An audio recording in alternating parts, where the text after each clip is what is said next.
This is our number 3 because we did the 91 Michigan game, the 94 Choke and Dope, thanks to Danny Cannell joined us, and we will have a special guest for this one. We get into the meat of the game, and I guess we can go ahead and give it away. Kirk Carruthers, who had one of the sickest games by an FSU defender in a single game, really in history, and it was freaking amazing what he did in that game. But there's so much this 1989 FSU Miami game I'm referring to, Cordy. We went back and forth on which one to pick, but I figured let's jump around.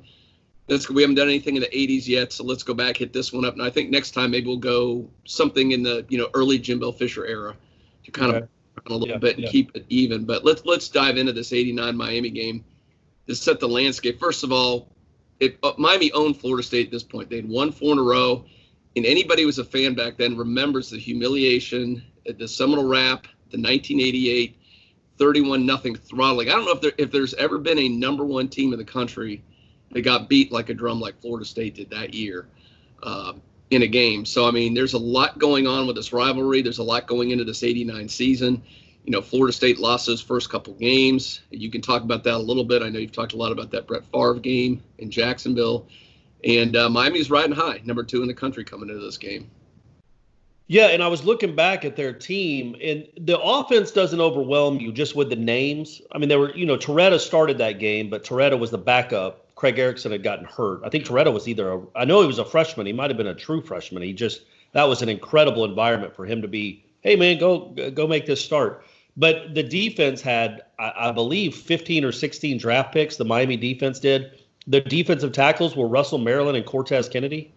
Russell Maryland, I think, was the number 1 overall pick 2 years later. Cortez Kennedy was the number 3 pick that year. Just incredible talent everywhere. And, that was one of the better teams that Florida State ever beat. When you look at the actual talent that was on that team, on that Miami team, even the offensive guys, when I say they weren't big names, they were very good college players. Guys like Randall Hill, Leonard Conley, the running back, Toretta, obviously. They didn't have great NFL careers, but they were serious players. And so it wasn't just that you were playing a great Miami team. It wasn't just that you had lost 2 games earlier in the season. It's that before 89, the last 2 losses that you'd had as a program were to Miami. And if you'd have won either one of those games, you win at least 1 national championship. They cost you 2 national championships. In 88, I think Florida State was the best team in the country at the end of the year. In 87, I think they were the best team in the country at the end of the year. But both years they had lost to Miami. So then you go into 89, and now Miami with this freshman quarterbacks coming to Doak, you've won, what did they won there, 5 or 6 in a row at that point Florida State had after the 2-game losing streak. And it was just what I remember about that game, Gene, is I'm sure there were games later on, but I'd been going to games for about 5 years at that point, 4 or 5 years. That was the loudest I'd ever heard Doak Campbell Stadium. The Butler interception and then Dexter going around left end, that's probably the loudest I've ever heard Doak Campbell Stadium up until that point. It was incredible. Yeah, it was. It is probably my all-time favorite. I mean, it was such a, like you said, with everything going on with the rivalry, that stadium, it was just electric. The minute you walked into that thing, you're right. The first 2 plays. Again, another thing. I don't know if you've ever had a game start first 2 plays like that, 2 haymakers, and you connected 2 in a row like that. To do that against a team of that caliber in a rivalry was just ridiculous in that stadium. And a few other things going into this pregame. Funny, if you go back and look at the broadcast, I didn't realize this at the time. Chris Fowler's the sideline reporter back then. Yeah, that's right. It's kind of funny to see a young Chris Fowler back there doing these silly reports on the sideline. So you had pregame, Miami goes midfield, tries to prevent Osceola Renegade from getting out at midfield, causes a little scuffle. And here's the other thing. I vaguely remember it. I looked it up. We're going to have, thank goodness, Aslan's going to look this over and put up a photo of this. It was really good, taken back in pregame 89. Sebastian the Ibis almost got arrested. Oh, really? No, I didn't know that. Yeah, you don't know the story of this. So he came out, the whole deal was he came up with a plan.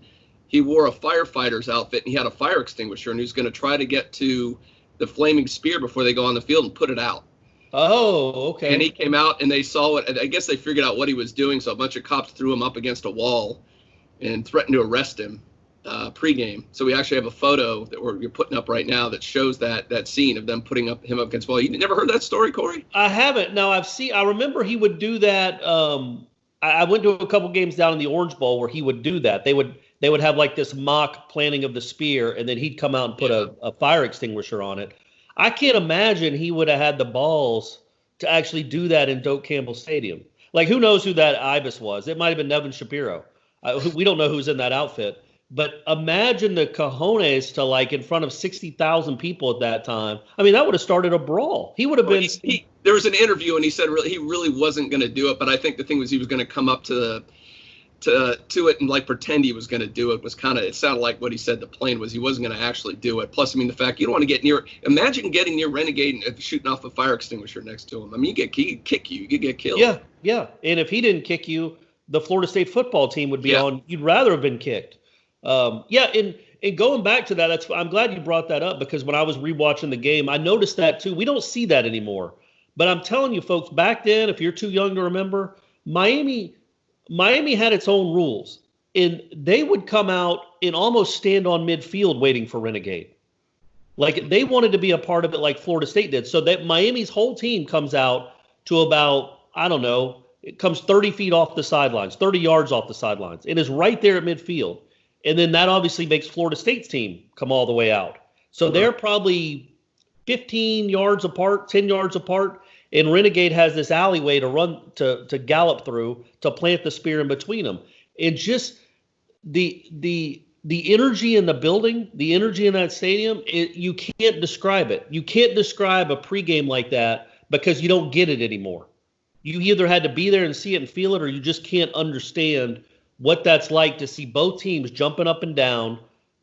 Renegade did great. When you have two teams, he's not used to two teams being that close. Renegade rolled right through and raised up, and Osceola planted it. But that's the kind of stuff that when you talk about the rivalry back then, that's not there anymore. It's still a great rivalry, although the teams aren't great anymore. But it's still a rivalry that people remember. But back then, it wasn't just the amount of talent on the field. It was just the theatrics of it. It's like they both played a part. They both knew their role. In Miami, I had a buddy that went to Miami back then, and he talked about Miami used to play all these games like Florida State did on the road. They played at LSU, and all the Miami players went over to Mike the Tiger's cage and started shaking it. Like, before the game, started shaking it and barking at it. Like, these guys, they just did their own thing. And so I'm surprised they didn't stand in the middle of Renegade and play chicken with them. But if you go back and watch that game, and I hope people that watch this will, that always stands out to me. Is I don't know when they stopped doing it, maybe the mid-'90s, but Miami used to always come right to midfield almost to watch the planting of the spear, to kind of show, hey, we're here and we're not afraid. Yeah, it's incredible that time, too, going back to, and I know everybody complains about the home schedules. Remember, this was back-to-back home games. You had Auburn, number 11 in the country, and the next week you have number 2 Miami back-to-back in Doak Campbell Stadium. Now you can't even get outside of, Florida and Miami every other year. I mean, you can't get anybody in there, but it's crazy to think back then you had games like that back-to-back and 2 huge wins back-to-back. It was a totally different time being a fan going to Doak Campbell. Yeah, and again, we'll talk on it a little bit, and I'm sure we'll talk to Kirk about it too. But if they'd have just lost one of those first 2 games, they win the national championship that year. Because Miami, that was kind of the bummer if you're a Florida State fan back in the 80s. So in 1987, you lost 1 game by 1 point, and the team that beat you wins the national championship, and you dominated that game. The next year, you get steamrolled by that same team, and that costs you the national championship. That one team has beaten you twice, and you went 11-1 otherwise, and would have won the national championship both years if you hadn't lost that one team. Well, next year, you get your revenge. You beat them by 2 touchdowns. Much worse than they beat you in 87. You beat them by 2 touchdowns, and yet they still win the national championship. Yeah. So even when Florida State beat one of the great Miami teams, it seemed like Miami's luck broke right, where they still got to win a national championship. And I heard the stat when I went back and watched the replay and realized that's 3 times Florida State had a 1 loss during the regular season in the 80s. From Miami in 1980, they actually was the same thing. Yeah. Now, they played Oklahoma and lost a close one in the Orange Bowl, but their 1 loss that year was, again, a close one to Miami. Or that would have been the first undefeated regular season for Florida State. But the same thing happened that year. No, they had actually had an undefeated regular season the year before. Like that, 79, right. They were undefeated too. That would have been 2 game. That's right. Yeah, that would have been 2 straight. They would have back-to-back. And you know what's crazy about that 80 game? I didn't see it. I've never seen even a replay of it. But I'm almost positive that game, like the 87 game, came down to a 2-point conversion. Florida State was down 10-3 late. They went down, scored a touchdown, and then Bowden went for 2, and it got batted down at the line, and they lost 10-9. And then in the Orange Bowl that year, they lost by 1 point to Oklahoma. So they went 10-2 with 2 1-point losses. And then their next good team, their next great team was 7 years later, and their only loss was by 1 point to Miami. So, yeah, at that point, so you have to understand the mindset of the fans there, that you think you're keeping them from a national championship. It was much like, I would say, it was like we talked about, the 98 Florida game, and why that was so big to Florida State fans is because what Florida had done the 2 years prior basically kept Florida State from winning a national championship. So that's why that place was so electric when Florida State won that game. And I think this was the similar way, just the way you thought about Miami, the way you felt about Miami. And what's funny is we had no idea the wide rights were coming. Like, Florida State's fans have already been heartbroken by Miami, and this was before wide right had even been coined. So, again, that 89 game, in the midst of so much agony and bad luck in that one rivalry, was like a beacon of light, because it was you beat a team, you dominated them. The defense dominated that offense, and that Miami offense obviously averaged probably 35 points a game. Yeah. No, it was unbelievable. I think I heard the stat. They said the last time I was held to 10 points was something like, it was like, I don't know, like 20 years or 10, 20 years before that. I mean, it just never happened that anybody held them down to that few of points. And it set the backdrop, last couple of things. This was the year of the Fab Four. Lawrence Dossie, Bruce Lesane, Terry Anthony, Ronald Lewis. And Lewis had a big, we'll talk about that when we talked to Kirk, but he had a huge gain late in that. It really, the drive that put the game away for Florida State. The other thing to look at the game, which is crazy, Corey, how the game, it tells you how much the game has changed. I mean, every play, people are flying out with helmets, or getting hit out of bounds, or getting hit. A lot were called, but a lot of stuff. There's a play when Peter Tom slides, and 5 yards away from him as a Miami player comes in and just spears his ass. And there's no call. And they didn't even, they said, maybe could have been a call there. But nowadays, the guy would have been ejected from the game, maybe suspended for several things. And I think there were 25 total penalties in this game, and half of them had to be personal fouls. Yeah, and that doesn't include, and we'll talk to Kirk about it, the famous Dexter Carter, Bernard Clark play. Oh yeah, we got a photo of that one too. We're going to show you. It was just it was a different time, man. It was a different time. I know we sound like two old guys. I guess we are two old guys, but it was a different time back then. And you watch these '80s games, and I've actually been on I've gone down a YouTube rabbit hole watching some of these games. And it is remarkable how different it is. And we're not saying better. Like, I don't want people to get concussions. I don't want people to get speared. I'm not saying it's better, or these guys today are softer. I think they've cleaned up the game and made it, for the most part, targeting still is I have issues with that, just the way the rule is interpreted. But you watch these games, and it is the first thing I notice is, holy moly, they're leading with their helmets. Yeah. They are flying everywhere. That kid's 2 yards out of bounds, and he went and slammed him into the fence. Like, that stuff happened all the time back then. Yeah, no, it was, you're right. It is a different time. There were a couple of things that struck me during the game, too, on that. There were a couple of times they showed a guy on the sidelines. He's getting, like, smelling salts. He's obviously out of it. They're putting fingers up in front of his face. And 2 plays later, he's out there again. I mean, The concussion protocols, there was none. I mean, basically, you could stand up. You're getting back in a game like this. Yeah, I don't even know. The protocol was like, hey, do you know your name? Yeah. Okay, cool, man. All right, well, we're running. We get out there. We need you. So, all right. So, yeah, we've done the build-up, and we're gonna talk about the guy who had a ridiculous game. And I went back and watched it, even all the stats. He had 2 or 3 other huge plays in the game that didn't even go down to stats. So he was just everywhere in this game, and that's Kirk Carruthers. So when we come back, we're going to be joined by the MVP of that game, Kirk Carruthers. Kirk Carruthers, Florida State linebacker, great. And Kirk, I know tough times, but I appreciate you taking a little time to hang out with Corey and I and reminisce. So let us old guys reminisce a little bit. No problem, Gene. Glad to be here. It's always nice during times like this to be able to put a smile on your face. And one of those times that I was smiling a lot, enjoying it, was that 1989 Miami game for sure. That was something Corey and I kind of talked about a little bit. But before we even get into this, because I know you've told me the story, but I still think people, when they look back, they go, wait a minute, this kid grew up in East Lansing, had ties to Michigan State, and here you're down playing, national TV, Florida State, Miami. Again, tell us the story. How in the world did you go from East Lansing to Tallahassee? Sure. While I was being recruited and going through that process, I decided that I was going to pick some schools that were some of the best in the country, had some of the coaches that I wanted to be coached by and the teams that I thought that I could fit in with. So I put together a list, and at the time, of course, Miami and Florida State were battling for national championships. And my father being affiliated and coached at Michigan State, his best man and best friend was George Perlis. He was the head coach at the time. And I had grown up in East Lansing all my life and had never been really to a lot of other places as far as looking at schools and different conferences in different areas of the country. And of course, so why not, as an 18-year-old kid, I put together a list of the best schools, and Florida State and Miami were right at the top of my list. Once I started going through the recruiting process and got my 5 official visits, I took Florida State, Miami, USC, Michigan, and Michigan State, and kind of wanted to go to Miami and be a Hurricane. They were still number one. They had beaten Florida State in 1988, 1987, in that close game down at the OB. So I saw that game and kind of was interested in the Hurricanes and was really leaning that way. Took my first official visit there and wasn't exactly overwhelmed by the campus and the facilities and things of that nature. I just didn't get a good gut feeling about it.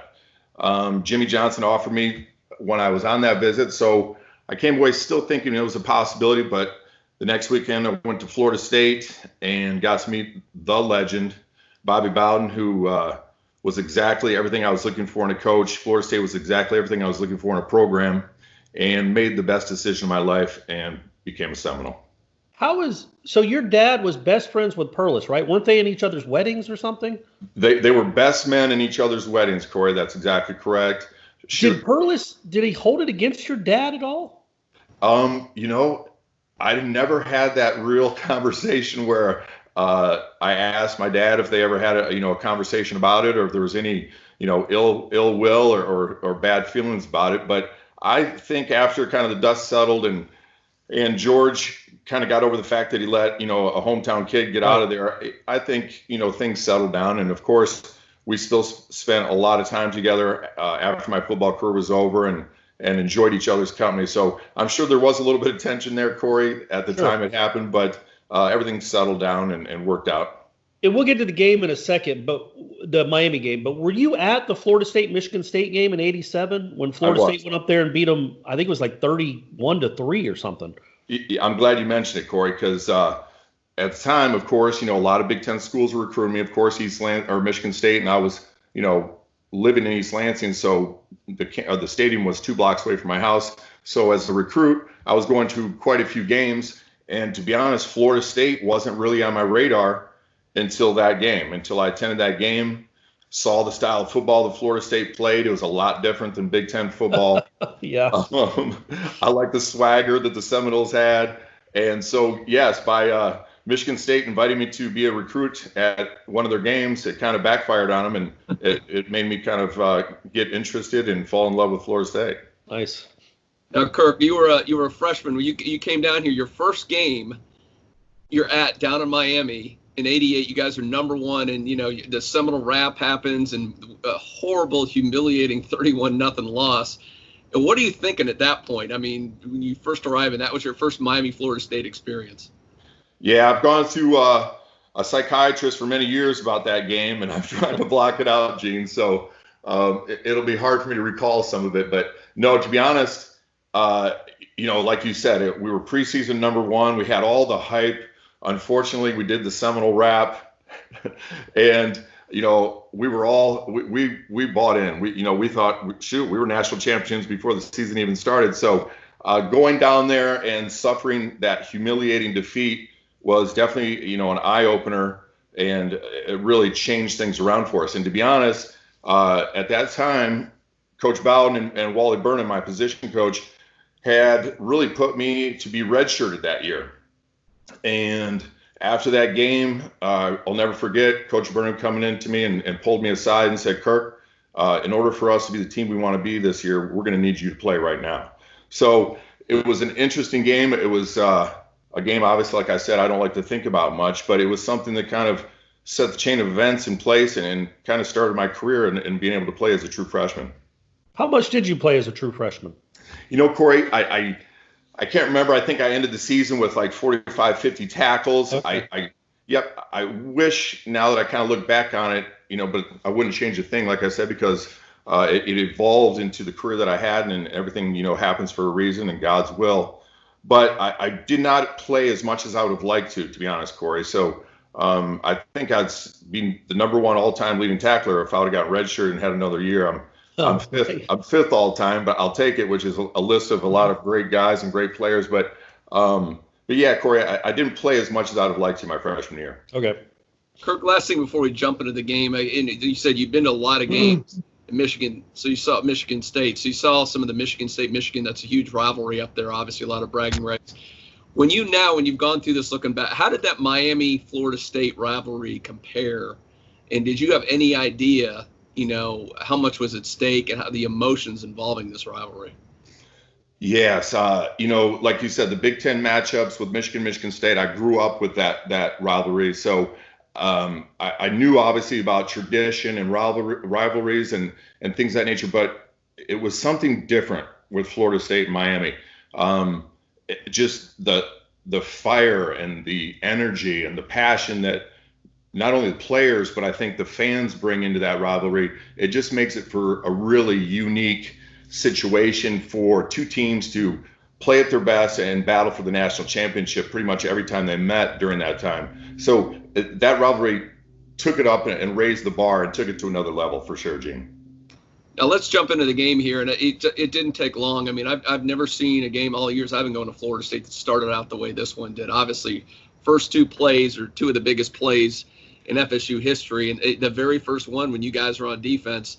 And I went back and looked, and this doesn't show up necessarily in your stats. I don't know if they kept pressures back then, but Leroy Butler gets the interception on the first play off of Gino Torretta, and you were in the face of Gino Torretta, so you had a big part in that interception. Just talk about that play a little bit and what that meant emotionally for you guys and for all the fans that went crazy then. For sure, Gene. And first, I want to thank you for noticing that.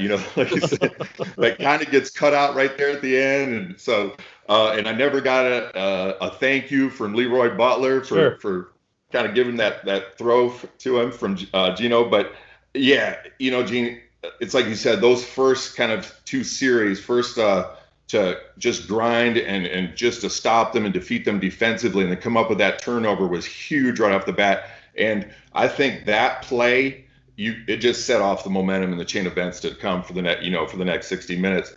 And then of course the offensive drive when Dexter took it around the corner, and it was a feeling right there. I think that we knew that we were going to win this game. And I think that's, like you said, it's those two drives that really set the tempo for the game.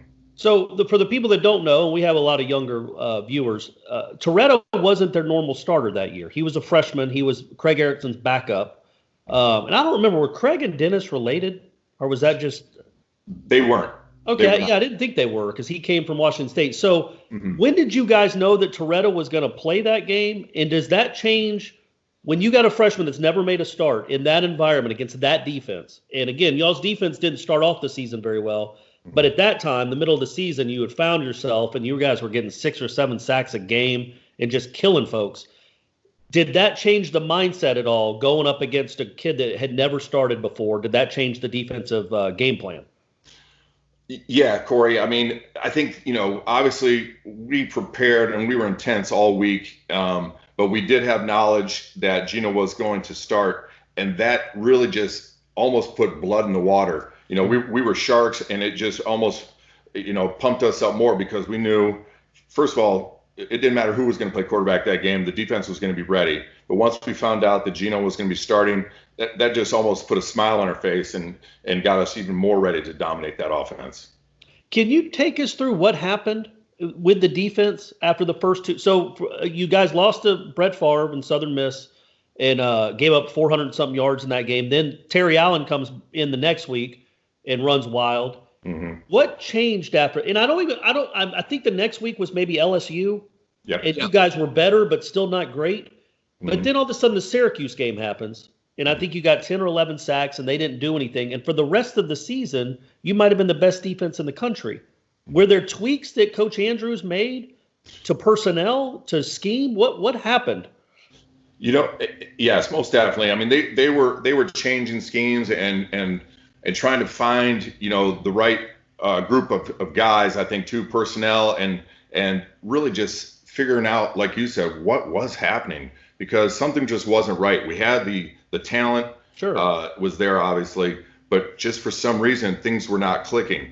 And like you said, I think once we kind of got through some of those rough patches and then got into a game like Syracuse and kind of we found ourselves and things just started to click in a game like that. And it's emotion and tempo and just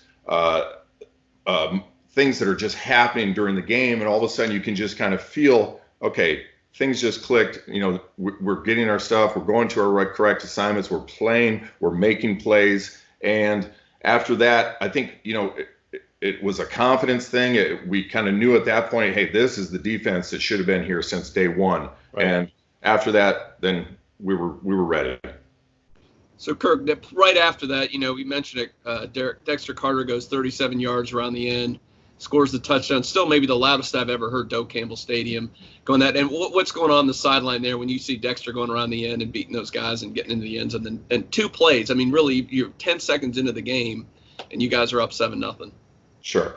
There's no doubt, Gene. And like I said, it was funny because you have so much emotion and the butterflies and the anxiousness leading up into a game and not really being, you're confident and we're coming in here, to win, we're going to kick some butt. But at the same time, you don't know what's going to happen. And those first 2 series, defensively, then offensively, I think at that point, we knew we were going to win that game right after Dexter scored that touchdown. At least I did. I think we were confident.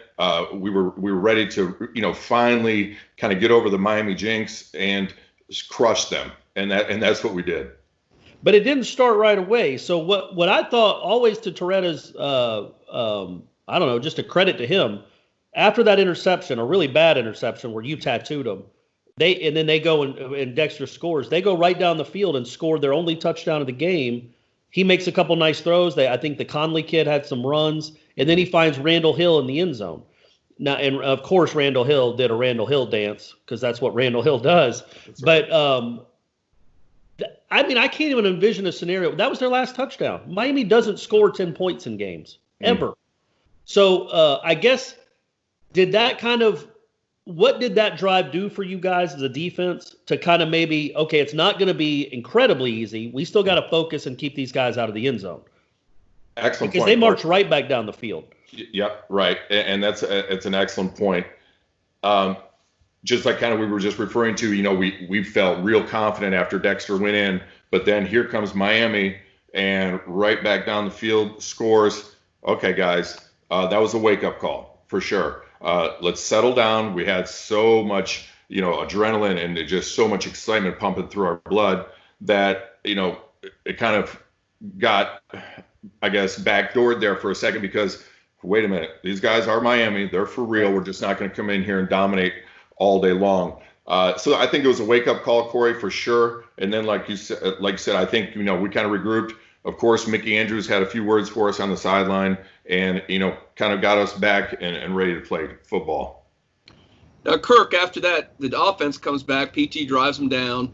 Edgar gets in the end zone. You guys go up 14-7. Miami drives again. So it looks like there's going to be a lot of score. They get a field goal out of that drive. You're going into the second quarter. Now, you mentioned Mickey Andrews, and you guys settled down. What's crazy, that second quarter is just a defensive juggernaut on both sides of the ball. You guys are throwing haymakers at each other. The offenses aren't doing anything. I think you had first of all, that drive, you had an interception, I know, on T-Buck, and this was one of those, this was down on the goal line, right? Was it T-Buck tipped it? And then you were right place, right time, right? That's exactly right, which is always good. I'd rather be lucky than good any day. So those are always nice when those things happen, for sure. But, exactly, Gene, we both were battling there defensively, but and one of, Bobby's favorite things, hey, boys, if they don't score, we win. And so we always took that to heart. That was something that, we felt real confident about and made a lot of sense to us.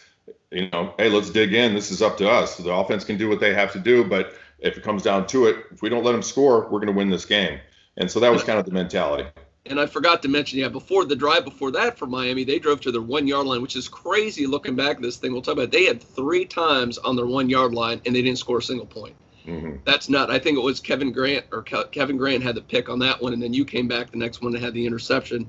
Then I think there was I think you were involved in a fumble. There was a forced fumble. Yeah, that was in the second half. The kid, maybe Conley going over the top, lost control of the ball, and it hit off somebody's helmet, and Kirk went and ran it down at the 1 yard line. Yep, and that spurted out of there, and I jumped out in there in the 1 yard line. But like you said, that just doesn't happen with Miami. I mean, if they're on the 1 yard line, that's pretty much a guaranteed touchdown. So Mick Andrews had us ready. He had us pumped, and the intensity level was definitely there for that game, and we rose to the occasion on a few of those goal line stands, which thank goodness we did.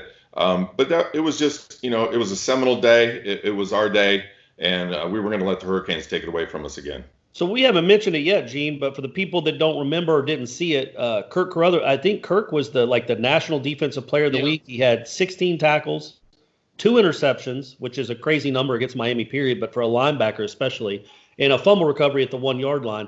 I guess the first interception, I think, was when Terrell Buckley kind of knocked the pass up in the air, and it seemed like that ball hung in the air for about a minute and a half. I guess, and I think that was like Gene said, that was deep in y'all's end zone, deep in y'all's territory. Talk about, I guess, that play and maybe kind of pivot to just how good 27 was. He was just a freshman on that team. Mm-hmm. And I know that I think they inserted him in the starting lineup for Corian Freeman after those first couple of games, and what he meant to the team, just his personality, or just frankly how good he was as a cornerback, along with Leroy Butler, who was awesome.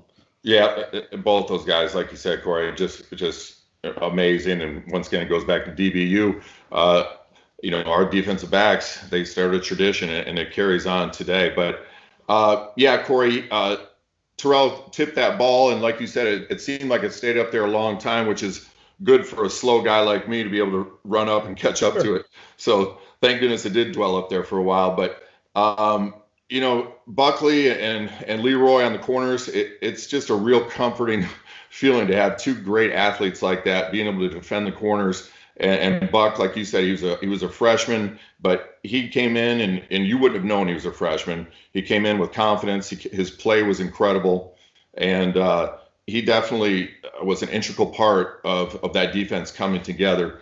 And just having a guy like Buck, I mean, he was so confident, and just I think he elevated the play of the other DBs. But he gave us kind of a little more of that swag that kind of a few different players brought to the field, which was always good. And he just created a great energy and kind of an aura about our defense. Yeah, it just went straight from Dion to him, Butler, Dedrick Dodge. I mean, those secondary guys, McCorvey, those guys just knew they were really good. Yeah, no doubt about it. And the mentality, like you said, they were confident, they were good, and they talked a little bit of trash, but they could back it up. But none of them had 2 interceptions in a game versus Miami.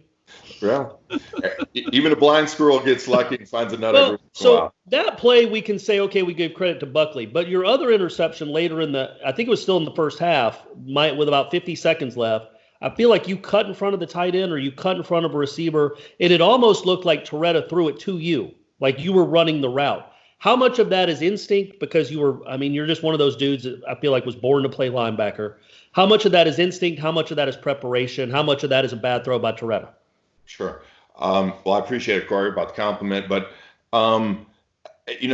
we studied them so much, and that was something that we made sure we were going to do is be prepared for Miami that week. The coaches, I tip my hat to them. They made sure that we were mentally ready, physically ready. I think it was maybe a combination of all three of those things. I think Toretta might have had a little bit of a bad throw. I think our game prep and studying film and just knowing what was going to happen play call wise. And then, I definitely think that I had a little bit of that nose for the ball. And right. I think that's one thing that definitely helped my career and got me in the right place a lot of times. Just being able to kind of have that sixth sense of knowing where the ball was going to be. And like you said, I undercut the tight end and the ball was there. So I took advantage of it. Kirk, so at that point, it's 14-10. You guys are only up 4 points at halftime. It seems, it's back and forth. You guys shut each other out in that second quarter. What is Coach Bowden saying? What's Mickey saying? What's your position coach saying? What is the mood in the locker room before you guys went back out there? Mm-hmm. like I said, at this point in time, we knew we were in for a battle. Everybody had settled down. We were now exchanging blows, going back and forth. Mickey was Mickey in the locker room and keeping the intensity level high. Coach Bowden, of course, was Coach Bowden and making sure that, we were settled, but we were ready to come out in the second half and win the game. And just like we said, he always said it at every halftime, when we were ahead, if they don't score, we win the game. And so it was real simple mentality. That's how we came out to play in the second half. And we knew that, a lot of this was up to the defense. We always knew our offense was going to come through. I mean, obviously, we were dynamic offensively. So we knew eventually that offense would kick back in again. But we took a great amount of pride and responsibility of saying, hey, guys, this game's really up to us at this point. And they take a drive and go down, like Gene said, they go down to the 1 yard line. I think they actually scored a touchdown, but it was called back for a hold or something. There was some flag where the guy got in the end zone. And 2 plays later, the ball pops up in the air. What are you doing on that play? I assume you just assume it's going to be what it was, which is a dive or a quick handoff trying to go over the line. And then the reaction to get over there, because it bounced a long way. It wasn't like it just fell down. You had to run to the sideline to get it. Yep, sure did, Corey. And you're exactly right. It was going to be a dive over the top, and I don't ever forget this because I was about to try to dive up and meet him at the point of collision, and all of a sudden, right before he left or right when he was about in midair, that ball popped out, and so instead of me going in midair, I just happened to get a good jump on that ball, and it had squirted pretty far to the sideline. And I just tracked it down and was able to jump on it. Right at the half-yard line. That's exactly right. Actually, a better play in that series might have been, I don't remember if it was first down or second down, when they had first and goal or second and goal, and the one you made a stop basically on the foot line. I mean, the running back was going in before that play. I mean, that if you don't make that stop, that whole series doesn't happen. Florida State doesn't have the next 99-yard drive. Yes. Like I said, man, we were ready, Gene. I mean, you're giving me goosebumps right now just thinking about it. I want to get back on the goal line. Thank goodness I'm not. I'm too old. But I'll tell you, our intensity level was at a sky high point at that point, and we were ready to play football. And one thing we did pride ourselves on, and of course this was led by Coach Andrews, was not letting him in the end zone. And that was a serious gut check at that point. That took a lot of heart from the whole defense, and like you said, that changed the game. How much talking was done during a typical Florida State-Miami game? Lots. Corey, lots and lots and lots. This is a PG-13. I'm going to say it's a PG-13 podcast, so you can give us some. Let's not get X-rated, but you can give us some of what like you would say to somebody or somebody would say to you, because I imagine it was nonstop, starting with Osceola and Renegade even before the game. That's right. We can't even get close to it, Corey, with PG-13 rating. It was nasty. It was vicious. It was mean. And that's exactly the way Florida State and Miami should be. That rivalry is all about those 3 words and all of the talking that goes in with it. I mean, that just pumps you up and it makes it more of what Florida State and Miami should be. Was part of y'all's game plan? I don't know. I won't call it a game plan, but not even gamesmanship. It's just the football game. How much were you and the other players talking to Torretta, knowing he was a freshman, knowing he had never been in that moment? He wasn't Steve Walsh, and he wasn't Craig Erickson at that time. He became a very good college quarterback. But his first start, I imagine some of it was trying to play mind games with him too. Most definitely, Corey. Yeah, we were in his ear all day. On that team and that defense, we had some real good smack talkers. Sure. And we had learned from some real good ones from the years past. So we had our A game on as far as our trash talking, and a lot of it was focused at Torretta. We knew if we could rattle him, which I think we kind of started off right off that first drive. But not only do you do that physically, but mentally, and that's where that trash talk comes into play. And I'm I don't care what anybody says, but I think once you get into a player's head like that, he's not the same for the rest of the day. Well, he threw 4 picks, so you guys rattled him pretty well. Did he say anything back to you? And I have to imagine you were one of the big time trash talkers.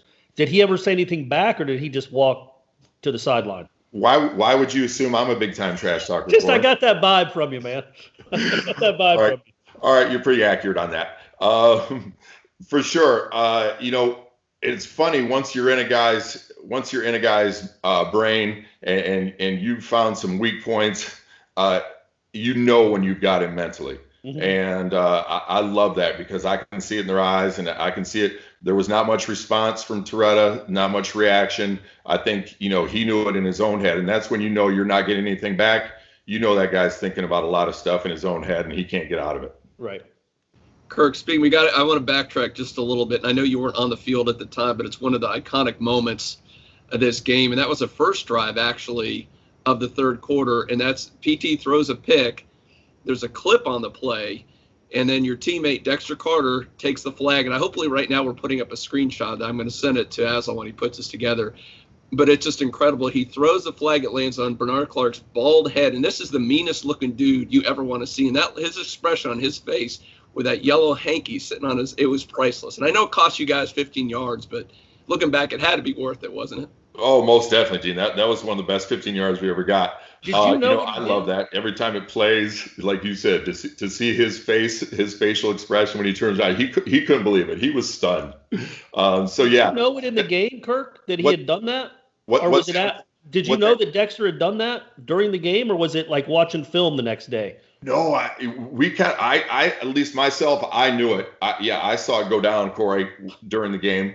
That was just another one of those things. It was just a perfect day for us. And, even though it was a penalty, like you said, Gene, it still was something that, was part of that game. And I think it still was, another pivotal thing that happened that kind of, let them know we're not scared of you guys. We're not leaving. We're not backing down, and we're not going to let you lose, or we're not going to let you win today.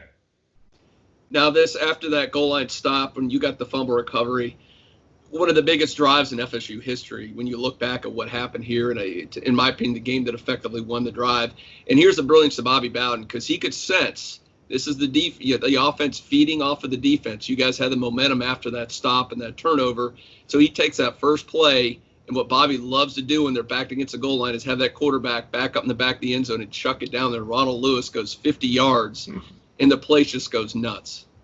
Yeah, that was a backbreaker. And like you said, Gene, I love when Bobby used to do that. And, you see it more often now. And I always, whenever I do see it, I'm like, yeah, they're copying us. They're copying Coach Bowden's playbook. But yeah, that was a beautiful call. And like you said, I just used to love when he'd do that because it was so unexpected. And then, of course, during this game where most coaches would have run a few up the gut and try to get out of there and get a little safety or a safe distance, not Coach Bowden. Coach Bowden was going to go for the jugular, and it was just an incredible call. And once again, one of those plays that just let them know we're not scared. And the thing with that play or that game is that P.T. Willis was so good that whole season. He was incredible, really, but he wasn't great in that game. No. And now a lot of that is because he was going up against a defense that was just ungodly good. I mean, they had Cortez Kennedy, Russell Maryland. They had NFL first-rounders all over the place. But in that moment, for him to make that throw, his only year really as a starter, I know he started the South Carolina game the year before, but that was really it. What kind of leader was he? Was he a rah-rah guy? I feel like he might have been a little bit of a hard ass. Was he one of those guys? What kind of personality did he have? Corey, he would get vocal when he needed to, but I'll tell you, the one thing I always loved about PT was he was always cool as a cucumber. He was always poised. Right. Like you said, he wasn't having the best game, but it takes a great player to kind of come up with great plays and huge plays when they need to be and when they're called upon. And PT was that player. Even though, he was having an average day so far, he stepped up in that moment and in that play to really change, really kind of, keep the momentum on our side and keep the game going the way we needed to. But he led sometimes kind of quietly, Corey, to be honest. Okay. Not to be cliche, but, he led by example, and he was always cool. He didn't let things rattle him. And, we knew eventually that he was going to come up with some big plays, and that was one of them. And for a skinny guy, he had a cannon. He sure did, didn't he? His arm was Man, awesome. it was something. I forgot how good his arm was. It was pretty remarkable. Yeah. And Kirk, to finish out that drive, you get the reverse to Dawsey, get down again. Miami put up a fight in the goal line, but eventually Amp gets in there, 12 plays, 99 yards, the touchdown. And when I went back and watched the replay, you could see a difference in Miami at that point. I think at that point, that might have been effectively the knockout punch. When they had a chance to score and you guys stop them, then you will go 99 yards against them. You're up 21-10. Did you feel a different vibe from Miami and from you guys from that point on? Most definitely, Gene. As you know, a 99-yard drive, that'll kill anybody. But in that game, after what had just happened with their drive, and for us, and then to pop that 50-yarder coming out of the end zone, they were defeated after that touchdown. Thank goodness for Amp. Love Amp Lee, and he shoved it in there and to finish that drive off. But there's no doubt about it, Gene. You could tell they were deflated. I think they realized that, this was going to be our day. So that was the point where, we felt real confident about what was going to happen. I mean, I can't imagine that defense. I can't imagine Miami gave up a 99-yard drive any other point in the decade. Right, Corey? I mean, yeah. And only scored 10 points. When was the last time Miami had only scored one touchdown in a game? It was a pretty remarkable night. Most definitely. One thing I wanted to add real quick, there was also a punter for Florida State that averaged 44 yards on 5 punts, and he ended up winning the Heisman 4 years later. Corey, I love telling that story. A lot of people don't remember that Charlie was our starting punter. Right. It's incredible. And I love telling them, and they're like, what? Charlie Ward was your starting punter? I'm like, yeah, he was the best punter we had on the team. And you guys never did like a punt, run, pass option either. I feel like every other punt should have been him just running. Right? I look back at it too, Corey. I'm like, we never took advantage of that guy, did we? I'm like, no. Like you said, should have faked it every other punt. Did you think so when you get up 11? And I think it's still the third quarter, right, Gene? But late in the third quarter, or is it the fourth? It might be the fourth quarter. No. Richie Andrews kicks the field goal, but it's early in the fourth to go up 24-10. But yeah, that was late in the third quarter when they got that drive. So when you guys do that and you're up 11, I know you touched on it a little bit. Are you assuming, okay, this is really time there is blood in the water now? This kid is already rattled. He's already thrown picks, and now he's down by 11 points in the loudest stadium he's ever played in. Mm-hmm. Is that what you're thinking on the sideline? Is there's zero chance they're going to score twice on us? Just because it's Miami and what had happened the past 2 years, right? We were optimistically, optimistically thinking that this was definitely our game, but at the same time, we were optimistically cautious. This is still Miami. They've still got the potential to do something, but we're feeling real good at that point in time, Corey. Like you said, blood's in the water, and that's when it kind of comes into a lot of fun. We start pinning our ears back a little bit, trying to get after them a little bit more. And obviously your confidence, you're feeling good, and things are going your way. So it was definitely a point where we knew we were going to win the game. So, Kirk, right at the end of the game, just to add a little insult to injury and to give you your defense even more prop, Miami got down on the goal line again. Mm-hmm. I think there's less than a minute left, and they had to go for it on fourth down, and you stopped it again.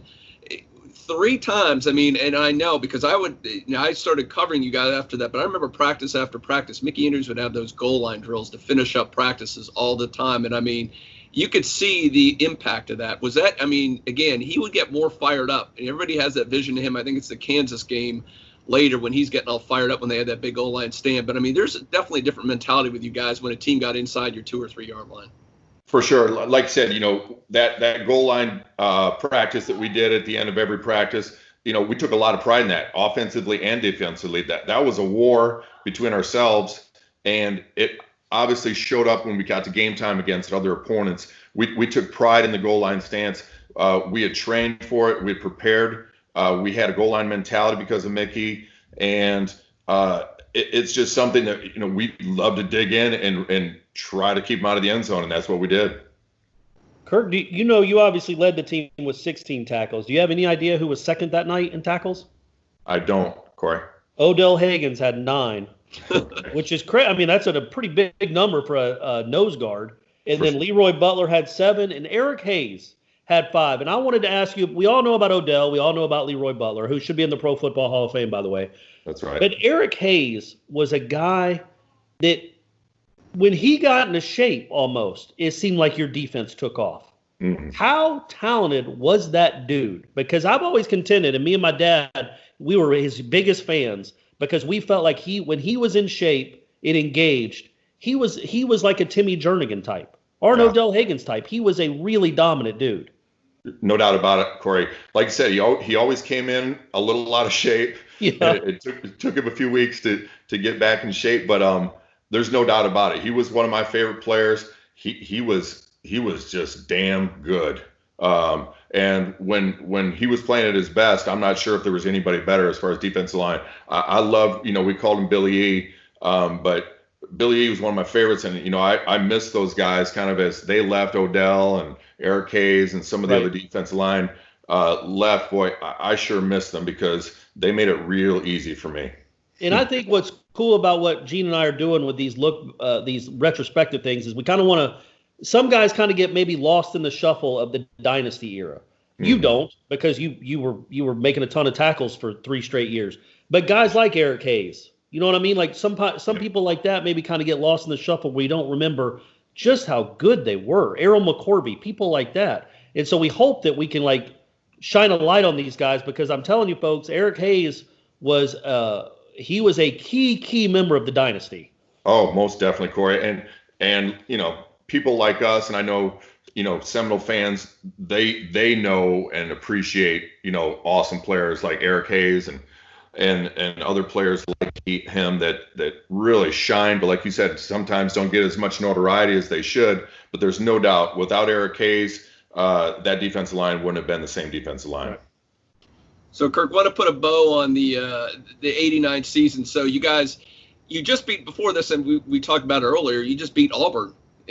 I mean, number 11 Auburn team beat them pretty good the week before. You go on after this game, you pound South Carolina in the regular season, beating Florida in Gainesville, and you beat the snot out of Nebraska in the Orange Bowl. Was there any doubt in your mind at the year of the end you guys were the best team in the country? Gene, it's bittersweet. I always talk about that season and always comes up that we were the best team at the end of the season. Unfortunately, we suffered those 2 losses right off the bat. But there's no doubt in my mind, if we would have played those 2 games again at the end of the season, it would have been obviously a much different story. I think we still, respectfully finished up. I think we were 2 in the coaches and 3 in AP or vice versa. But there's no doubt that team was special. I just wish we would have clicked a little bit earlier and just had the ball pop a few different ways those first 2 games, and we've definitely had a national championship that season. But there's no doubt in my mind we would have played anybody at the end of that season, we would have won. Did you? I can't remember who Miami. I assume Miami played Nebraska or Oklahoma or somebody in the Orange Bowl that year and to win the national championship. Did you watch the game? I guess maybe it was the same night you played the Fiesta Bowl, so maybe you weren't able to watch it. But maybe even watching Miami beat Notre Dame later that year to kind of restake their claim to number 1 in the country. How painful was that watching a team that you beat win a national championship? Yeah, Corey, it was extremely painful. I don't know if there's even a more frustrating feeling than knowing that you're better than that team, or, you see some team and, we beat them, or we know we could have beat them. That's such a frustrating feeling because that's not just emotion. That's the truth.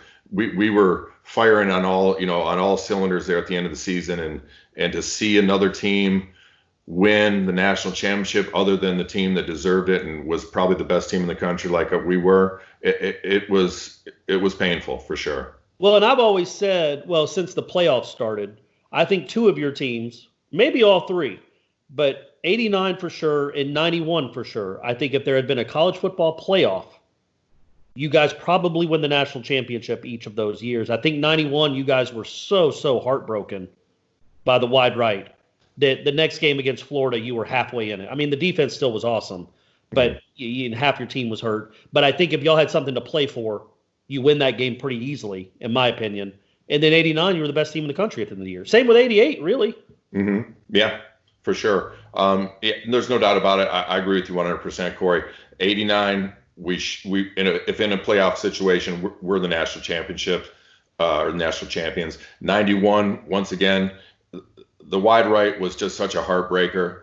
That season was going exactly how we wanted it. We've had it set up to win that game too with a nice chip shot. Unfortunately, it didn't happen, but that definitely it broke our will after that game. And like you said, that combined with the injuries that we suffered, unfortunately, Florida snuck away with a win, which they shouldn't have. But those 2 seasons, I guarantee if there would have been a football playoff, we'd be national champions. I feel like I brought the whole show down by bringing up bad memories instead of the time you beat Miami.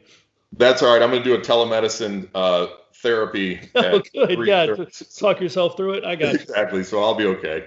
Good. But they are still painful, no doubt about it, Corey. I reflect on those 2 seasons a lot, and unfortunately, I've got a lot of beautiful rings, but don't have the national championship ring, which I wanted, of course. But it's unfortunate to see those things happen, and those were just 2 great seasons, but blessed to be on those teams and so fortunate to play for Bobby and Florida State and to be considered a brother of those players. It was just an awesome time, and no bad feelings whatsoever, of course, but too bad we didn't have a couple more national championships. Right. Well, I think all the people watching this knows you guys deserve national championships those years, and the Seminole fans who are around know how good you guys were back then. And Kirk, you've been really generous with your time today. We can't thank you enough. Hopefully this spreads a little joy to a lot of us that are locked down right now and dreaming of football, hoping and praying that sometime this fall we're able to see some football again. That's right, God willing, and I appreciate it, guys. To Noel Nation, thank you very much. Go Noles, stay safe, and thank you very much again for having me. We'll bring you on again for the 91 Michigan game. I would love it. There you go. That's a good one. That's a good memory. For sure. Thanks, Kirk. Appreciate it.